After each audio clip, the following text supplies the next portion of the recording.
Mama Bank prepared her daily batch of akra. The smell of frying bean cakes wafted through the air, drawing early risers and schoolchildren to her humble stall. Mama Bank wiped the sweat from her brow as she stirred the sizzling oil. Life had not been kind to her, but she refused to give up. Her husband's sudden death years ago had left her with nothing but a young daughter to care for. Bank must have a better life, Mama Bank muttered to herself as she packed a few pieces of akra for a customer. Her hands were rough from years of hard work, but her heart was full of love for her daughter. That evening, Bank came home with a letter in her hand. Her face was glowing with excitement, but there was a nervous edge to her smile. Mama, she said, waving the envelope, I've been invited to a party in Lekki. A very big one. Mama Bank's heart sank. Lekki was a world away from their modest life. Who invited you? She asked, her voice wary. A friend, Bank replied, avoiding her mother's eyes. She knows important people. Mama Bank sighed. Be careful, my daughter. Not all that glitters is gold. Bank laughed it off and went to her room, but Mama Bank couldn't shake the unease that crept into her heart. As the sounds of Legos faded into the night, she sat on her mat, praying for her daughter's safety. The next morning, Bank left early, dressed in clothes Mama Bank had never seen before. Hours turned into days, and Bank didn't return. Just as Mama Bank began to panic, a sleek black car pulled up outside their home. Bank stepped out, her face radiant and her hands carrying gifts. Mama, she said, I've met someone who can change our lives. Mama Bank stared in shock as a tall, well-dressed man emerged from the car, smiling warmly. But in the pit of her stomach, something felt wrong. Who was this man, and what did he want with Bank? Mama Bank wiped her hands on her apron, unsure how to react as the tall man approached her. He was everything she never thought would step into her humble world, clean-shaven, dressed in an expensive agbada, with shoes that looked like they cost more than her entire stall. Mama, this is Deji, Bank said, her voice brimming with excitement. He's a businessman, and he wants to marry me. The words hit Mama Bank like a bolt of lightning. Marry you, she repeated, her voice shaky. Bank, we don't even know him. Deji stepped forward and bent slightly, a respectful gesture that surprised her. Mama, I understand your concerns. I promise I mean no harm to your daughter. I've been watching her from afar for some time. I know she's hardworking and kind, and I want her to be my wife. Mama Bank studied his face. His words were kind, but something about him felt off. Yet, when she looked at Bank, her daughter's eyes were filled with hope for a life beyond the daily struggles of frying akra under the scorching sun. Let me take care of her, Mama, Deji added. I'll give her the life she deserves. Mama Bank hesitated, but seeing the eagerness in Bank's face, she forced a smile. If my daughter is happy, then I am happy too. Deji grinned, and Bank squealed with joy, throwing her arms around her mother. But Mama Bank's heart was heavy. Something about this felt too sudden, too perfect. As Deji and Bank drove away that evening, leaving Mama Bank alone in their small room, she prayed for her daughter's happiness. But deep down, a tiny voice whispered that life rarely offered miracles without a cost. The next day, Deji returned, insisting on speaking with Mama Bank privately. What did he want? Deji arrived early the following morning, unannounced. His sleek car seemed out of place on the narrow, dusty street. Mama Bank was cleaning up her stall when she saw him step out, dressed just as impeccably as the day before. Mama, I wanted to speak with you alone, Deji said, his voice polite but firm. Mama Bank frowned. She wasn't used to men like Deji, men who spoke as if they were in control of everything. But she nodded, wiping her hands on her wrapper. What is it you want to talk about, my son? Deji glanced around the small room, his expression unreadable. I admire the way you've raised Bank. She's a strong, independent woman because of you. Mama Bank smiled faintly, unsure where this was going. But Mama, he continued, his tone dropping, once Bank and I are married, her life will change. She'll be moving into a world where appearances matter. People will ask questions about her background, and I don't want anything to embarrass her. The words stung, but Mama Bank kept her composure. Are you saying I embarrass my daughter? Deji raised his hands quickly. No, Mama, that's not what I mean. I just want to help you, too. I can move you to a better place, a bigger house, with everything you need.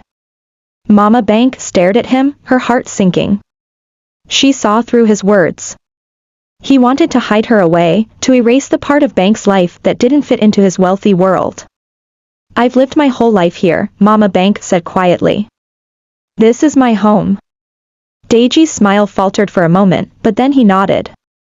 I understand, Mama. Let's not rush into anything. We'll figure it out.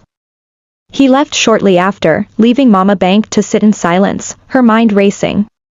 She didn't trust Deji, but she couldn't bear the thought of standing in the way of Bank's happiness. That evening, Bank returned home, her face glowing with excitement. Mama, Deji wants us to plan the wedding immediately.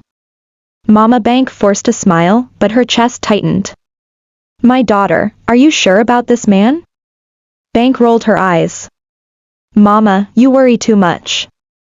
Deji is everything I've ever dreamed of. Don't ruin this for me.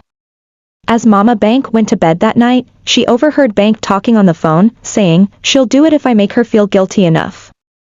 Who was Bank talking about, and what was her plan? The wedding came faster than Mama Bank expected. The ceremony was held at a grand event hall in Victoria Island, filled with guests who looked like they belonged on magazine covers. Mama Bank sat in a corner, feeling out of place in her simple lace dress, while Bank shone in her elaborate gown. Everyone praised the bride's beauty and her choice of husband.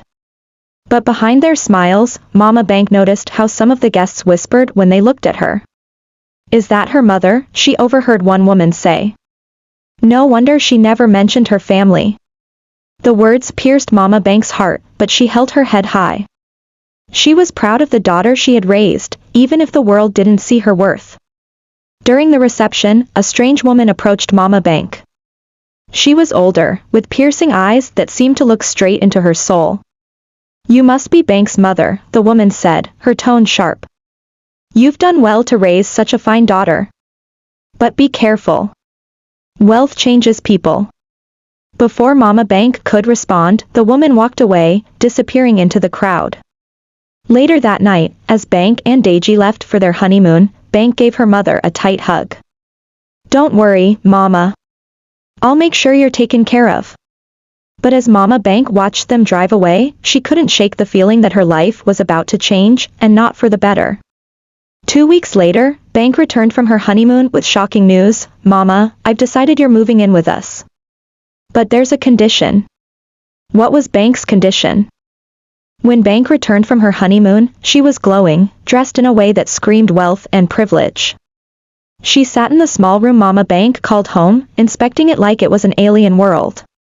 Mama, Bank said, her tone sweet but distant, Deji and I have been talking. We want you to move into the mansion. Mama Bank blinked in surprise.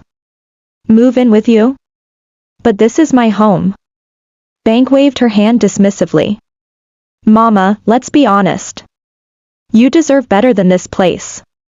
Living with us means you'll have everything you need, comfort, good food, a proper bed. But... Mama Bank's heart skipped a beat. But what? Bank hesitated, then sighed dramatically. Deji and I have a certain image to maintain. You'll have to help around the house, you know, keep busy. The staff needs supervision, and, well, you'll have your own room, but you'll mostly stay in the kitchen or the quarters. It's just for appearances. Mama Bank's heart sank. You want me to work as your maid? No, Mama. Bank exclaimed, placing a hand on her chest as if offended. It's not like that. It's just, you'll help out, that's all. You raised me well, didn't you? I know you can do this for me. The words stung, but Mama Bank nodded slowly. She didn't want to lose her daughter, and if this was the price to stay close to her, she was willing to pay it. 2 days later, Mama Bank arrived at the mansion with her small bag of belongings. The house was grander than she had imagined, white marble floors, crystal chandeliers, and servants bustling around in crisp uniforms. This way, Mama, Banke said, leading her to a small room in the servants' quarters. It's cozy, isn't it? Mama Banke forced a smile. It's fine, my daughter. As the days passed, Mama Banke settled into her new role. She woke up early to help in the kitchen, cleaned the floors, and supervised the other staff. Banke rarely spoke to her, except to give instructions. One evening, as Mama Banke was scrubbing the kitchen tiles, she overheard Banke laughing with her friends in the living room. She's doing well, Banke said, her voice light and mocking. I told her it's for her own good. Can you imagine? A woman who sold Accra now living in a mansion. She should be thanking me. Mama Banke's hands froze, her heart breaking. She had sacrificed everything for her daughter, and now she was being treated like a burden. That night, Mama Banke couldn't sleep.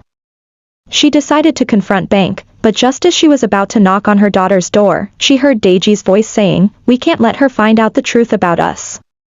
What truth were they hiding? The next morning, Mama Banke approached Banke cautiously. My daughter, is there something you're not telling me? Banke looked startled, then quickly recovered. Mama, what are you talking about? You're always so suspicious. Before Mama Banke could press further, Banke handed her a list. Please make sure these tasks are done today. The guests are coming over tonight, and I need the house to look perfect. Mama Banke stared at the list in disbelief. It included cleaning the entire mansion, preparing the guest rooms, and overseeing the cooking. She wanted to protest, but held her tongue. That evening, as guests filled the house, Mama Banke worked tirelessly in the background. She served food, cleared plates, and avoided eye contact with the well-dressed people who barely acknowledged her presence. At one point, she overheard a guest asking Banke, "Who's that woman? She looks familiar." "Oh, that's just the head maid," Banke replied with a dismissive laugh. The words cut deeper than Mama Banke expected. She retreated to the kitchen, her chest tight with anger and sadness. As the night wore on, Mama Banke couldn't ignore the strange tension in the air. Deji seemed on edge, constantly checking his phone. Banke whispered with him in corners, their faces serious. Later, while cleaning up, Mama Banke found a key on the kitchen counter. It didn't look like any of the house keys she had seen before. Intrigued, Mama Banke pocketed the key. She decided to find out what it opened, but before she could, a loud crash came from the living room, followed by Deji shouting, "What have you done?" Deji's voice boomed through the mansion as Mama Banke rushed into the living room. Banke was standing over a shattered vase, her face pale. It was an accident. Banke cried. Deji glared at her but said nothing, storming off toward his study. Mama Banke followed him with her eyes, wondering why such a small incident had provoked such a reaction. Later that night, when the house was quiet, Mama Banke decided to explore. She remembered the key she had found and took it out of her pocket. Quietly, she made her way to the study. The door creaked open, revealing shelves of books and files. On the desk was a locked drawer. Mama Banke's hands shook as she inserted the key. Inside, she found documents, bank statements, legal papers, and what looked like a will. But before she could read further, she heard footsteps approaching. Panicking, she closed the drawer and hid behind the curtains. Banke entered the room, whispering into her phone. Yes, everything is in place. She won't suspect a thing.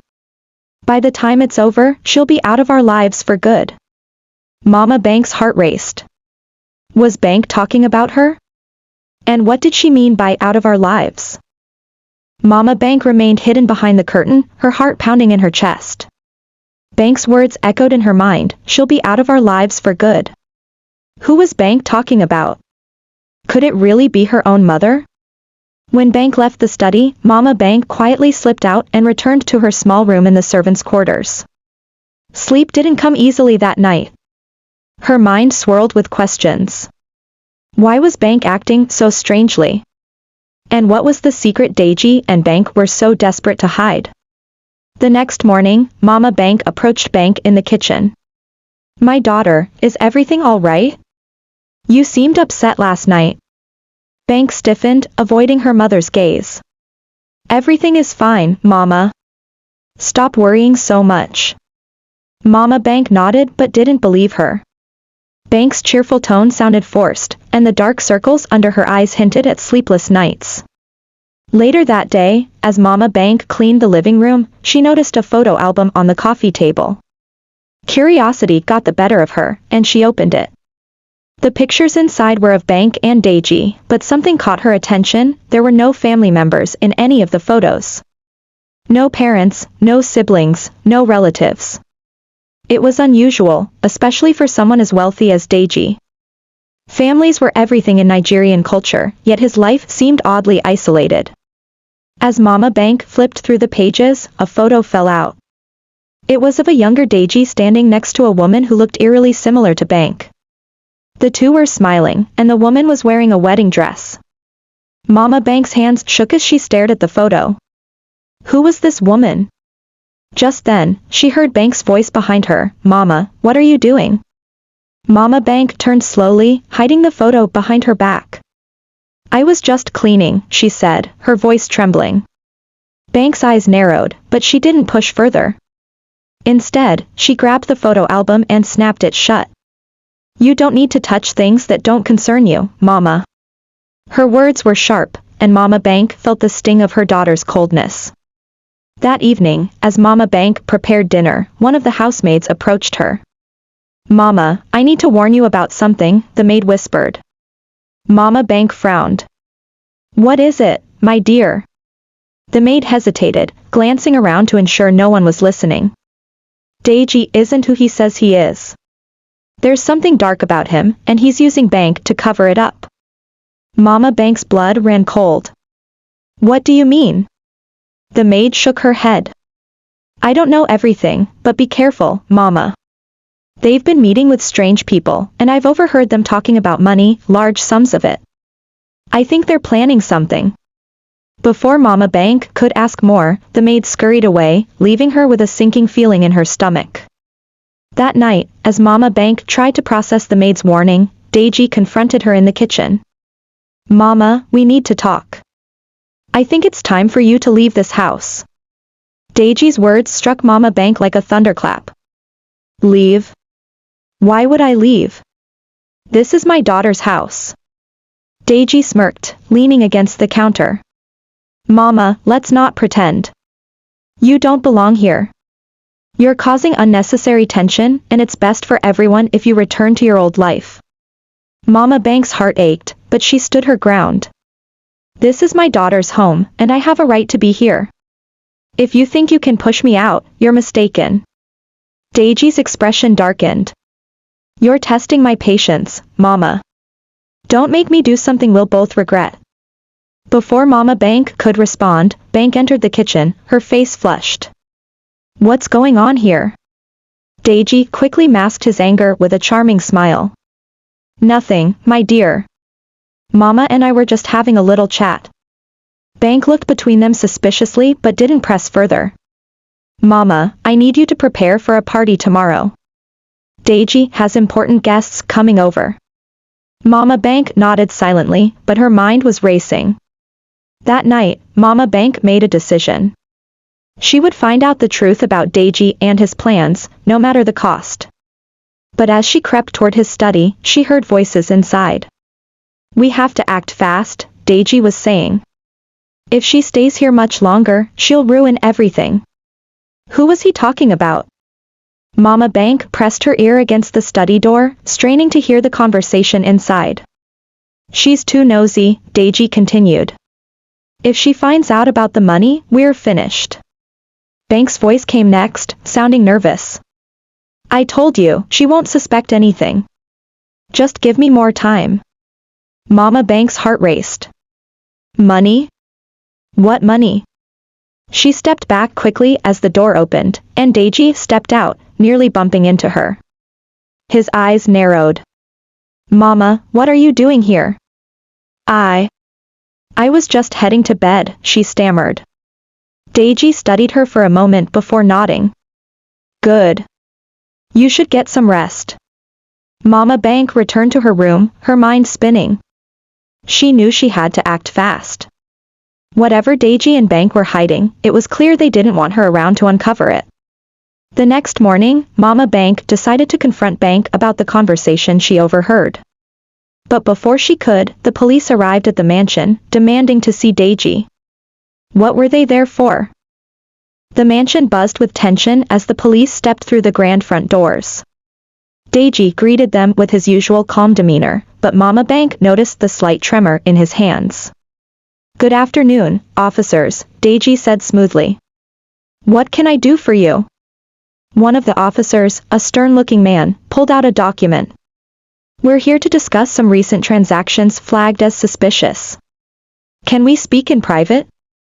Deji's smile faltered, but he quickly recovered. "Of course. Right this way."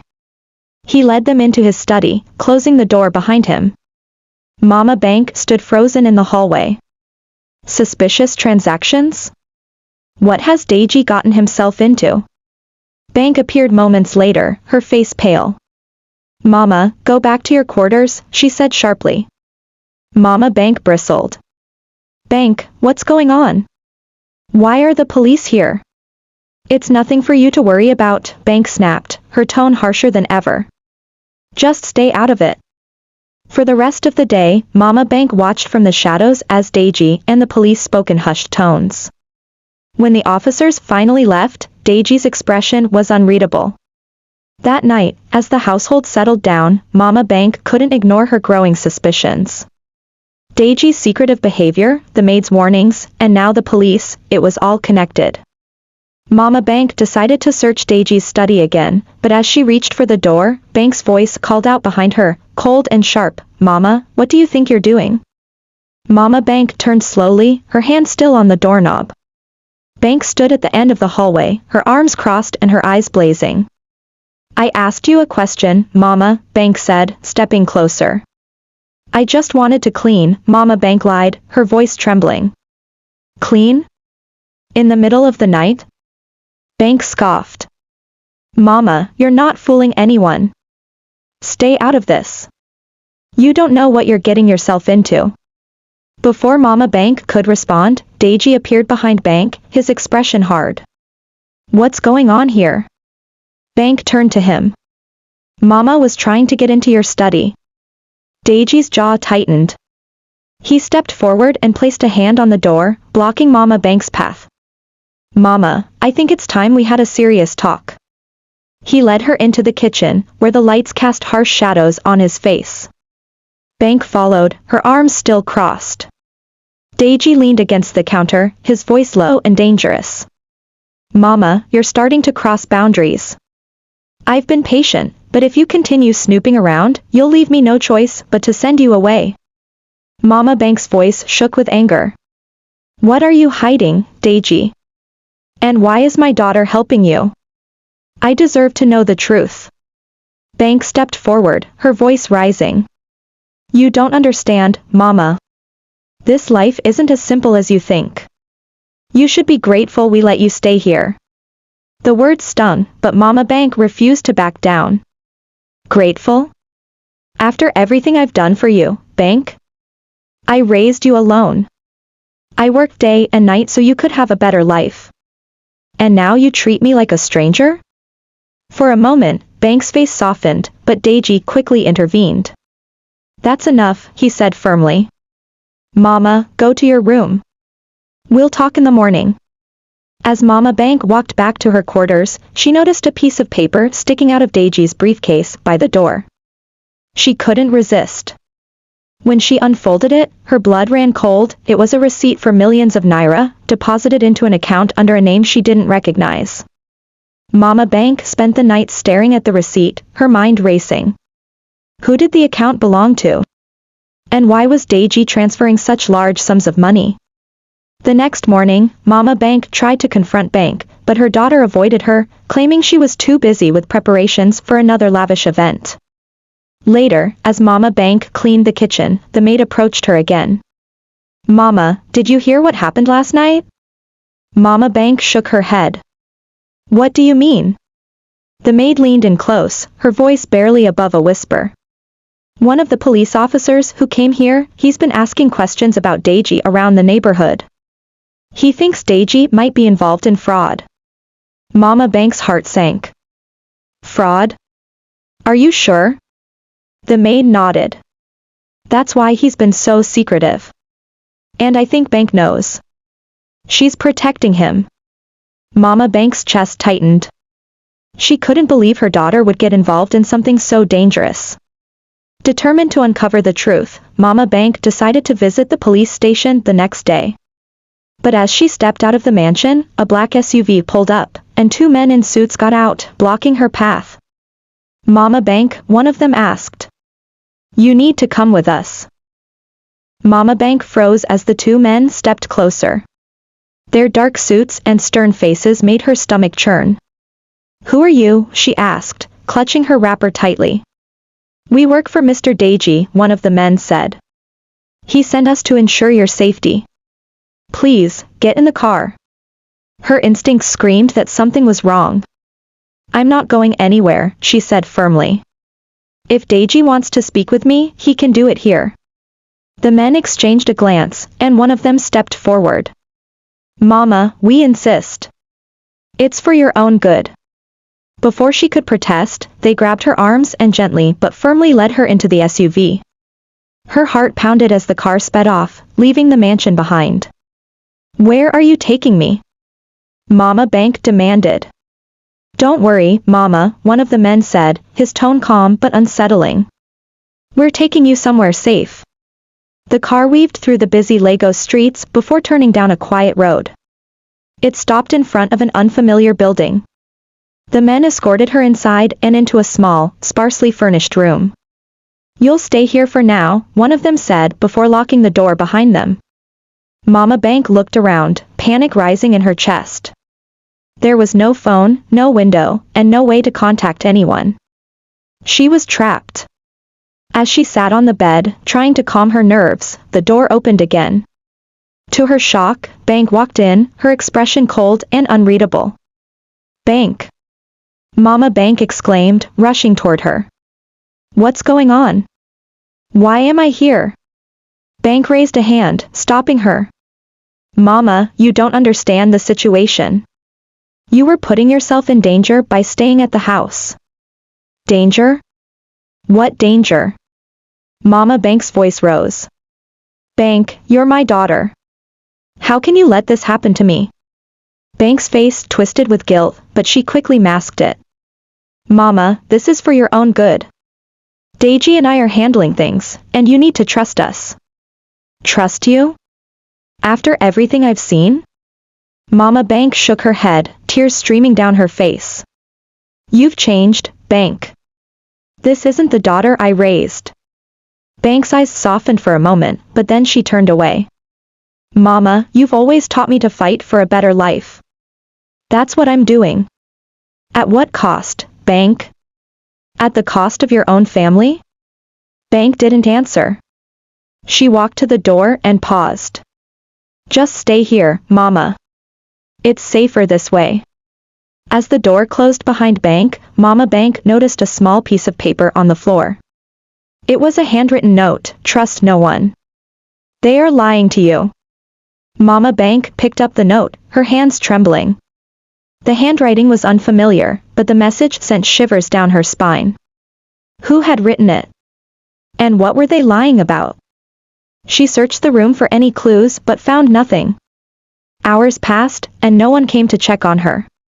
The silence was oppressive. Finally, as night fell, the door opened again.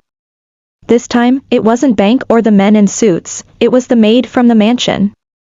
Mama, I don't have much time, the maid whispered, her eyes darting nervously. I had to come and warn you. Deji is planning to move a large sum of stolen money tomorrow, and he doesn't want any witnesses, including you. Mama Bank's heart pounded. Why is Bank helping him? What has he done to her? The maid hesitated. I think he's blackmailing her. There's something in her past that he's using against her. Mama Bank felt a surge of anger and determination. I need to get out of here. Can you help me? The maid nodded. I'll leave the door unlocked tonight. But you have to be careful.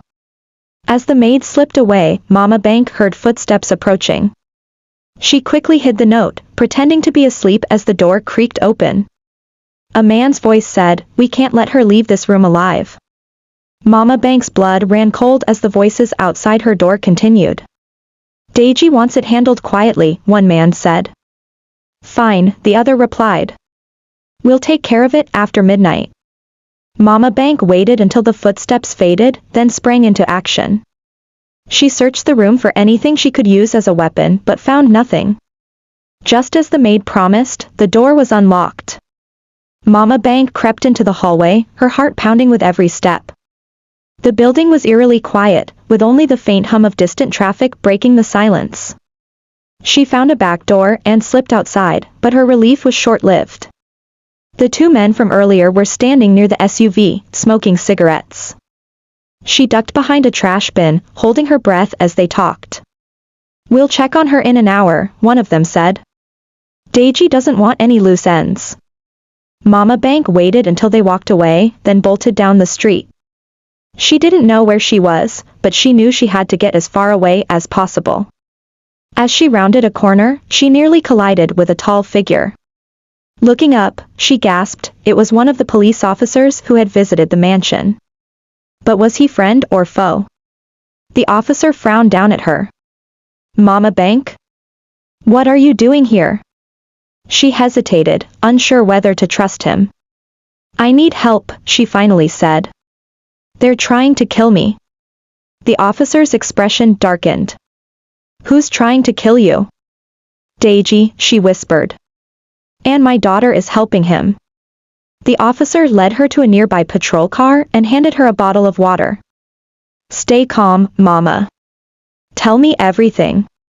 As she explained the events of the past few days, the officer's jaw tightened. "We've been investigating Deji for months. He's connected to a network of fraudsters, and it seems your daughter has gotten caught up in his schemes." Mama Banke's heart broke. "What can we do? How can we stop him?" "We'll need your help," the officer said. "But it's risky. Are you willing to take that chance?" Before Mama Banke could answer, the sound of screeching tires filled the air. A black SUV barreled toward them, and she recognized the men inside. They had found her. The officer pulled Mama Banke behind the patrol car as the SUV skidded to a stop. The men jumped out, guns drawn. "Mama Banke, come with us quietly," one of them demanded. The officer drew his weapon, standing his ground. "Step back. You're under arrest."